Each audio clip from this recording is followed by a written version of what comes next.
Police, BJP, RAB সহ অন্যান্য সকল গোয়েন্দা বাহিনীকে এই ঘটনার পিছনে কারা আছে তা উদ্ঘাটনের জন্য নিয়োগ করেছে, আপনারা সবাই জানেন।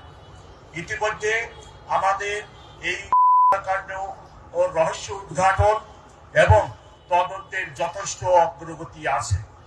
তদন্তের স্বার্থে আমি তদন্তের সব বিষয়াদি এখানে বলাটা ঠিক হবে না, তাহলে আমাদের প্রতিপক্ষ আমাদের রহস্যগুলো জেনে যাবে। তাই যতটুকু সম্ভব তদন্তের যে অংশটুকু বলা যায় আমি সেগুলো আপনাদের কাছে এখন বলছি।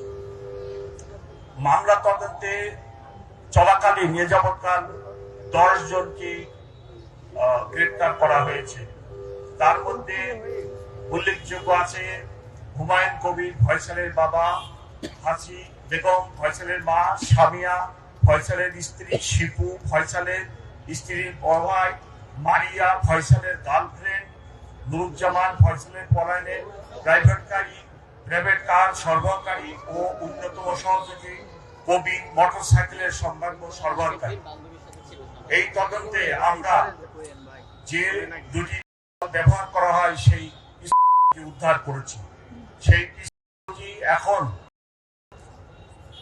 পরীক্ষার জন্য সিআইডিতে সাইন্টিফিক পরীক্ষার জন্য আছে, সেটা তদন্তের স্বার্থে আমাদের প্রয়োজন। যে মোটরসাইকেলটি ব্যবহার করা হয়েছে সেই সাইকেলটি ডিবি পুলিশ উদ্ধার করেছে। এছাড়া এই কাণ্ডের পিছনে অনেক টাকা ব্যয় করা হয় এবং 218 কোটির সই করা চেকও আমরা উদ্ধার করেছি। এটি একটি রহস্যজনক কাণ্ড এবং এর পিছনে অনেকের জড়িত থাকার কথা। আমরা 10 জনকে অ্যারেস্ট করেছি এবং আমি এখানে বলতে পারতেছি না, তবে এর পিছনে কারা আছে সেগুলো উদ্ঘাটনের জন্য আমরা জোর প্রচেষ্টা চালাচ্ছি এবং অনেক ক্ষেত্রে আমাদের যথেষ্ট অগ্রগতি আছে। আমরা আশা করতেছি আগামী 10 দিনের মধ্যে অর্থাৎ জানুয়ারি মাসের 7 তারিখের মধ্যে এই মামলার চার্জশিট দিব।